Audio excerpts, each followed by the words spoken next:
Olá, sejam muito bem-vindos, sejam muito bem-vindas. Esse é o podcast Sustentabilidade no Terceiro Setor. Eu sou o Diego Gazzoni. Alexandre Fernandes. E o tema de hoje é o seguinte: qual o maior ativo das instituições do terceiro setor?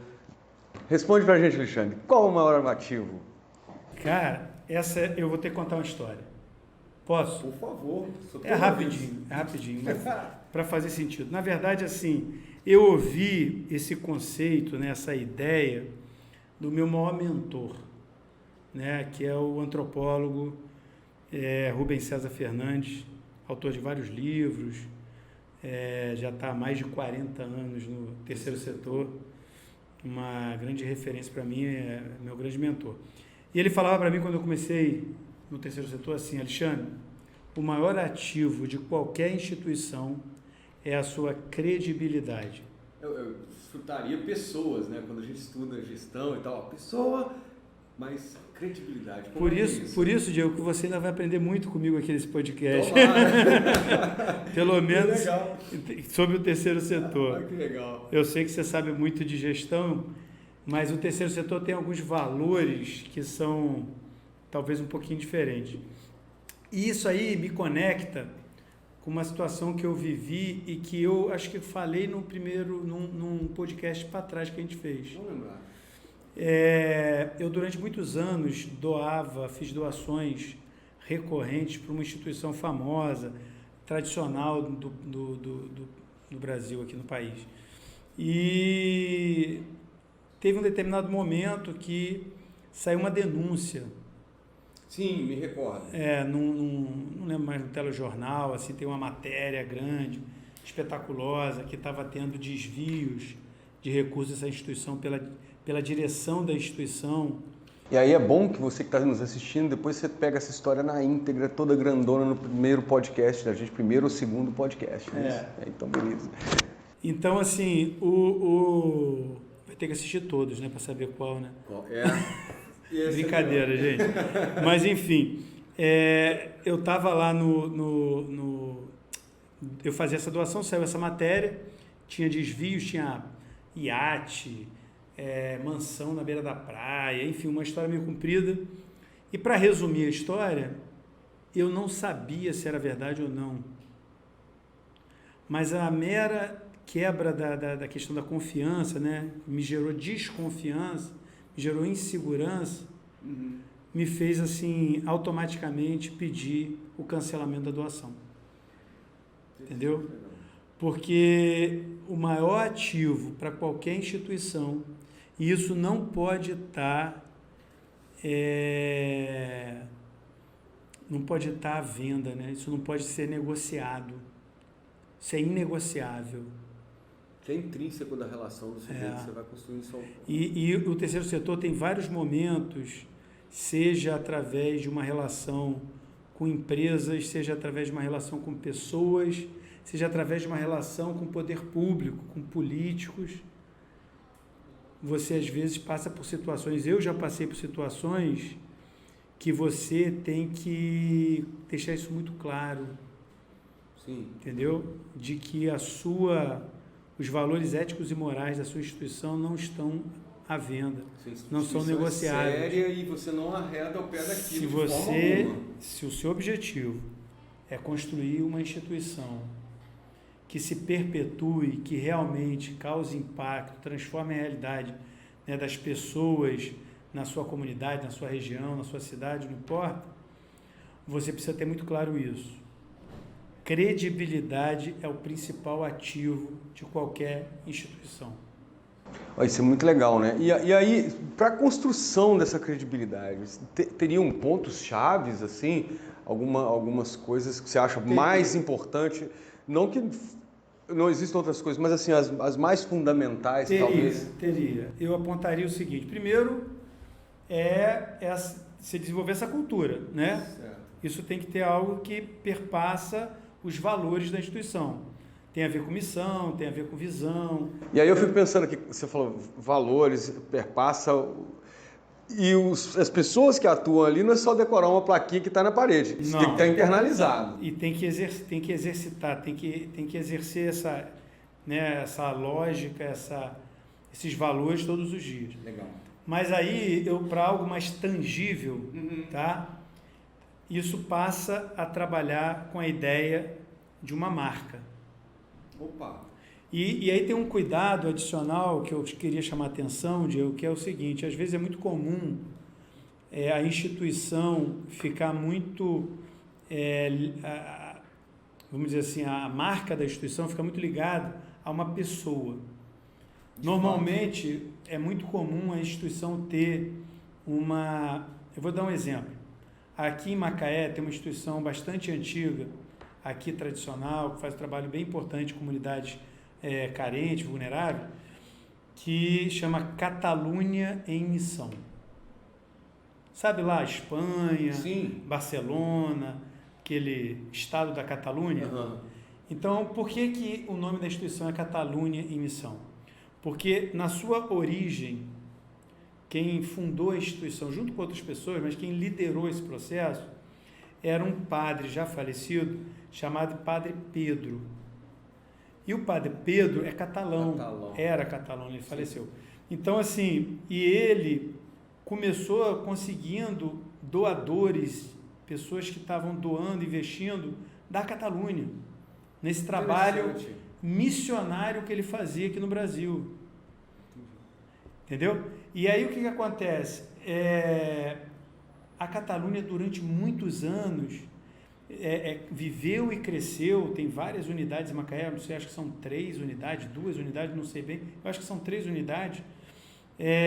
Teve uma época que ela cresceu muito, atendia várias demandas diferentes, muito em cima do Padre Pedro, no que ele representava.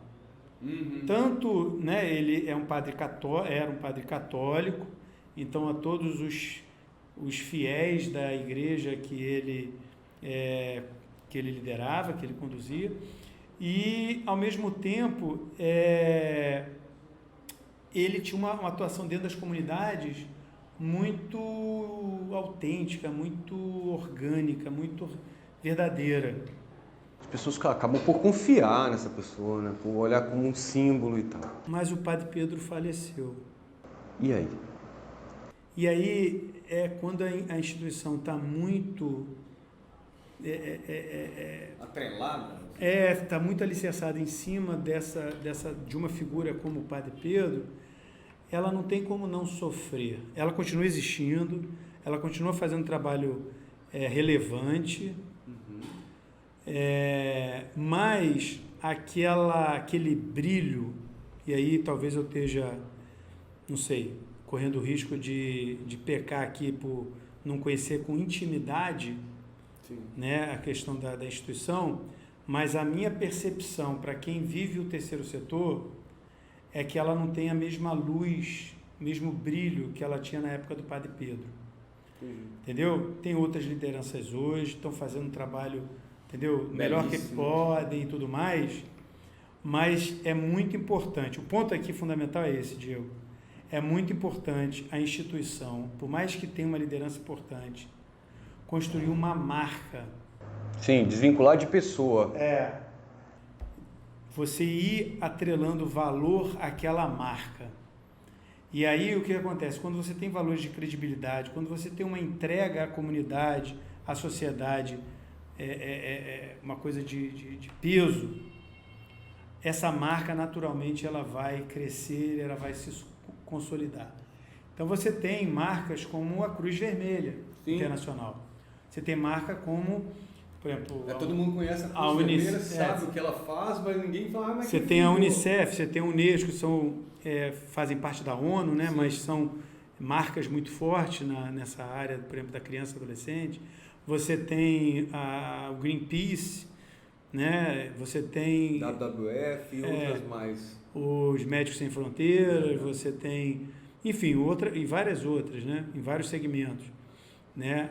O importante aqui e hoje com as redes sociais, aonde você não só você tem a capacidade de registrar aqueles momentos mágicos que a sua instituição realiza todo dia, Verdade. que acolhe uma criança, que acolhe um idoso, que ajuda uma família, que você possa, lógico, com as devidas autorizações, com a legitimidade que se faz necessário, você poder se comunicar melhor usando as redes sociais com o objetivo de posicionar a sua instituição.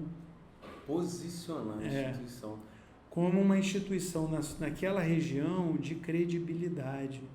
Vai ficar muito mais fácil você conseguir apoio, a conseguir patrocínio, conseguir doação. Entendi. Então, quer dizer, eu tenho dois fatores aí dentro de um só, né? Então, eu tenho que construir a minha marca. Olha, minha marca está aqui, ela não depende de uma pessoa, ela segue, ela é forte, e aí eu tenho todo um contexto high-tech hoje, da internet e tal. E toda essa construção, ela cria essa ideia de posicionamento. Você pode falar um pouquinho mais para a gente, como é que é isso, o posicionamento da marca? Então, a ideia aqui que eu quero trazer nesse podcast é que, vou dar um exemplo para você. Tá. Eu acho que a gente às vezes explica melhor com um exemplo. Um exemplo, assim.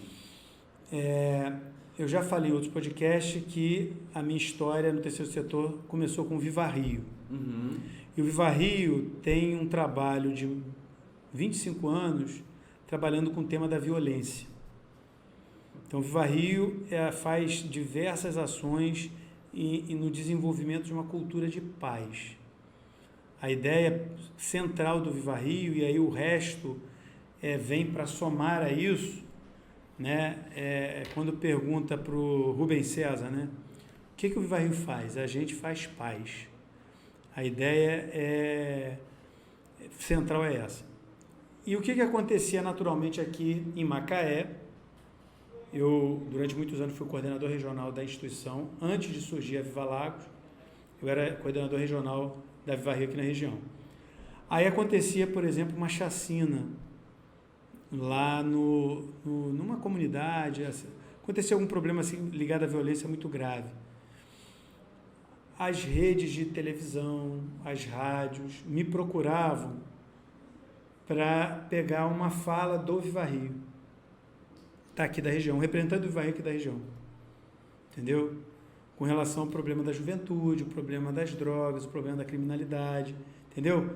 Sim. E quais são os caminhos, como é que o Viva Rio trabalha em alternativas para a gente sair dessa arapuca. Porque você já tem credibilidade. Exatamente. A marca é forte. E o posicionamento que o Viva Rio tinha até naquele momento era de uma instituição que trabalha nessa temática. Entendeu? Uhum. Que trabalha... Então, durante muito tempo eu falei de violência. E, no fundo, esse é um tema muito importante, esse é um tema sensível hoje, muito sensível para a sociedade, mas eu não queria ficar sendo lembrado como o cara que fala de tráfico, de droga, de assassinatos, de violência. Esse é um tema que me afeta muito. Uhum. E o tema que me apaixona é falar sobre trabalho. Sim.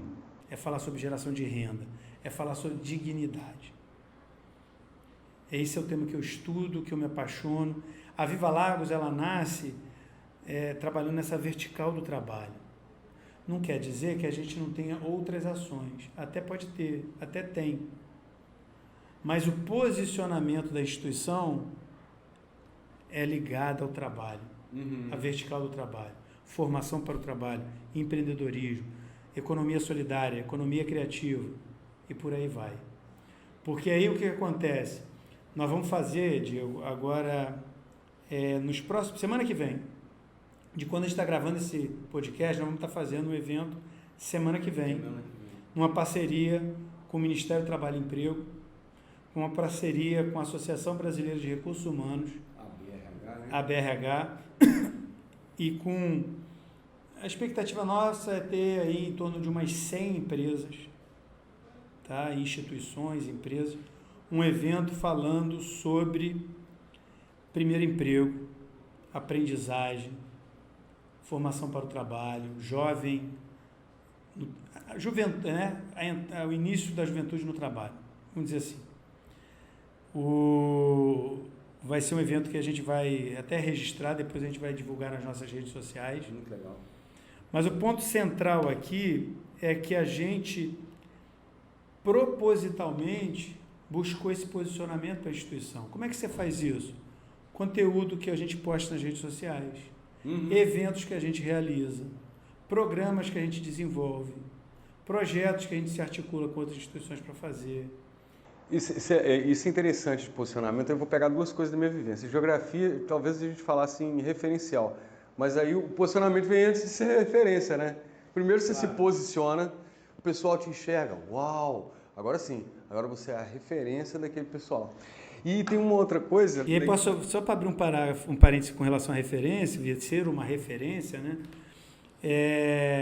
Eu acho que a referência, o status, ela vem com resultado. Sim. Então, quando você se posiciona, você busca intencionalmente aquele caminho e começa a ter resultado, e começa a divulgar e comunicar esse resultado, naturalmente você vira uma referência naquela área. Legal. E aí tem uma outra coisa, você sabe que eu já vim de outra instituição que também trabalha, Sim. de outras duas, né, que trabalham com aprendizagem, e a questão do posicionamento é muito legal, porque enquanto você falava aqui, me ocorreu uma coisa, passou alguns filmes na minha cabeça, né, e essas outras instituições, muito boas, por sinal, elas não se posicionavam dessa forma. Aí tem a ver com estratégia, né? Exato. Isso aí vai de encontro com o podcast anterior que a gente falava da questão da gestão. E aí, Diego, só para, da minha parte, que depende da sua questionamento, eu acho que tem um ponto aqui que eu queria chamar a atenção. E que também pode ser um pouco contra-intuitivo e pode ser um pouco desconfortável para quem está nos ouvindo, nos assistindo. E é o seguinte,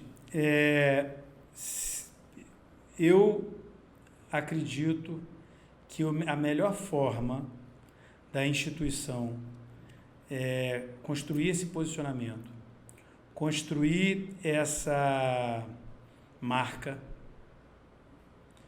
é não estar vinculado a nenhuma linha ideológica do ponto de vista político, ou nenhum partido, ou nenhuma linha política.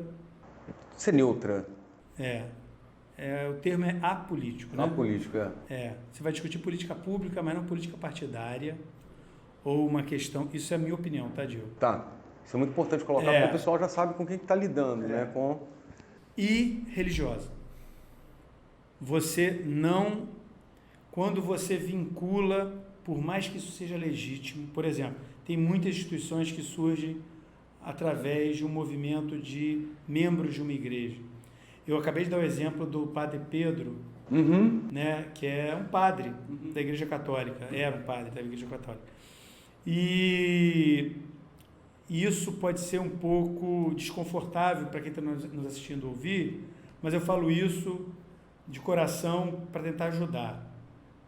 Tá? Isso pode estar nos valores da instituição e deve estar, né, obviamente, mas quando isso vai para a marca, você cria um problema com a marca de engajamento.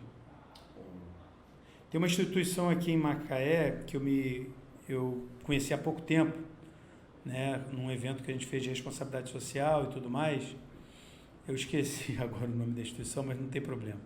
O ponto aqui era o seguinte, é uma instituição que já tem mais de 20 anos. Eu estava conversando com o presidente, falando assim, mas como é que pode ter mais de 20 anos? Eu nunca ouvi falar. Não, Alexandre, sabe o que é? É porque até então, essa instituição surgiu da igreja presbiteriana. E sempre foi uma instituição muito atrelada à igreja, o nome se confundia com o da igreja. Entendi. Então, sempre foi muito difícil para a gente conseguir apoio de empresas. E empresa, gente, é muito difícil, é muito mais difícil conseguir apoio de empresas quando a instituição tem uma marca clara de, vamos dizer assim, de filiação partidária. Entendi. ou religiosa. Entendeu? Muitas pessoas que poderiam ajudar a sua instituição, poderiam doar para a sua instituição, se ela tiver outra crença, você cria na cabeça da pessoa, inconscientemente, muitas das vezes, uma objeção. Então, assim, deixa eu ver se eu entendi. Não tem problema se ela nasceu dentro de uma igreja. O problema é que a marca ela não pode fazer acepção. Ela tem que caminhar sozinha, independente da instituição que está por trás. Diego, sendo muito claro aqui, tá? Essa é a minha opinião. Legal. Não quer dizer que seja né, verdade única. Mas eu estou falando com a melhor das intenções. Eu acho que o ideal para todas as instituições que tenham como origem, né, um movimento que surge dentro da igreja, e isso é visceral dentro do Brasil, isso é muito comum no Brasil. É por isso. Né, que mantenham esses valores nos projetos, na missão, nos valores, claro. Mas cuidado para você não atrelar isso à sua marca. Você tem que ter, na minha opinião, uma comunicação, uma marca que consiga trazer o máximo de apoiadores, de pessoas que queiram ajudar possível, pessoas físicas e jurídicas, empresas e pessoas normais. Certo. E você não quer criar objeções. Ah, não, mas eu sou espírita, então eu vou apoiar um projeto que é da Igreja Batista, se lá... Ou vice-versa. Se lá na minha religião tem outros projetos, ou vice-versa. Uhum. Ah, não vou apoiar esse projeto aqui dessa igreja aqui católica, não, porque na verdade eu sou evangélico. Então, o fundamento da coisa é o seguinte, né? Você não precisa atrelar isso na sua marca. É claro que você pode. Aqui eu estou tentando só colocar uma visão do ponto de vista de sustentabilidade. Eu ouvi dizer, Alexandre, um outro vídeo seu, em um vídeo seu da internet, eu ouvi você dizer sobre a ideia de legado, que isso também está muito intrínseco nesse ativo das instituições do terceiro setor. Como é que é isso? Essa ideia de legado, como é que isso vai de encontro à sustentabilidade? É interessante, né, Diego, que nesse nosso bate-papo, os assuntos vão se perpassando, né, se entremeando. Eu falei já em outro podcast, né, a ideia de propósito, né? Uhum. E como você, que está no terceiro setor, está fazendo algo não para você, mas para um terceiro, para o próximo, né? E aí isso tem tudo a ver com legado. A ideia de legado é a ideia do Padre Pedro, que eu citei de exemplo, e aqui não tem, é só um exemplo, que ele não queria, e ninguém que gostaria, de que a instituição morra com você. Eu hoje dirijo e lidero a Viva Lagos. Eu brinco com o Rodrigo, com a Tairine, com a Gabriela, com o Vitor, com a Elisiane, que são jovens que estão aqui há pouco tempo, falando para eles, olha, eu tenho que me aposentar um dia, porra. Vocês vão assumindo aí, porque uma hora eu tenho que aposentar. Porque a ideia de legado, né, quando você começa nesse processo do terceiro setor, que é meio que um chamado, é uma missão, então, assim, você quer perpetuar aquele trabalho, aquela obra social. Isso é muito legal. E você não faz isso se você não tiver esse valor da credibilidade, se você não tiver uma instituição com credibilidade. Fica praticamente impossível pensar num legado. E dentro dessa ideia aí, é o maior ativo das instituições. Então ficou bem claro para mim agora que a marca está lá no topo de tudo. E como é que as pessoas, agora a gente sai de uma área tradicional de administração e tal, como é que as pessoas que estão na instituição, né? Porque tudo bem, eu vou ter um líder, um sujeito cabeça que vai pensar isso tudo, e agora como é que as pessoas que vão estar aqui na base vão sustentar isso? vamos jogar a bola da marca para cima e vamos fazer isso perpetuar, vamos tornar isso legado. Qual o papel das pessoas, então? Na verdade, eu acho que primeiro é o papel do líder, né? Eu acho que o primeiro papel de quem lidera a instituição é difundir os valores, o propósito, a missão, entendeu? Motivar, provocar, estimular, entendeu? Todas as pessoas envolvidas na instituição, da importância do papel da instituição para o futuro. Então, assim, eu acho que o líder, ele tem muito essa... Porque aí quando as pessoas realmente se encontram na instituição, cria um sentimento de pertencimento. Legal, isso é muito legal. Eu, quando comecei no Viva Rio, e logo assim, bem no início, eu me senti em casa. Tipo assim, sabe aquela história? Caiu a ficha? Fala, meu irmão, aqui é meu lugar. Aconteceu isso comigo aqui, por aqui, eu falei uma coisa, eu estou no lugar certo, é isso mesmo, então, joia, então assim, a gente precisa tá trabalhando com muita verdade nisso, nesses valores, entendeu? Quem está no terceiro setor, qualquer profissional que consiga um emprego em alguma instituição, muitas das vezes ele até vem pelo emprego, mas a ideia é que fique quem entende, quem se conecta com esse propósito, com essa missão. E o líder tem que contagiar, né? Tem que contagiar. Tem que contagiar. Emanar essa luz, emanar essa vontade, esse propósito, essa ideia de legado. E dar oportunidade para novos líderes surgirem. Que legal. Né? Dar mais espaço para as pessoas proporem, testarem. Talvez está aí também um tema para um podcast, um futuro podcast, como delegar no terceiro setor. Liderança, né? Liderança, um negócio bem bacana. Ideia de liderança no terceiro setor, sim. Legal, bacana. Gente, muito obrigado. Fica aí mais um podcast. Esperamos vocês no próximo. Valeu, gente. Fica com Deus.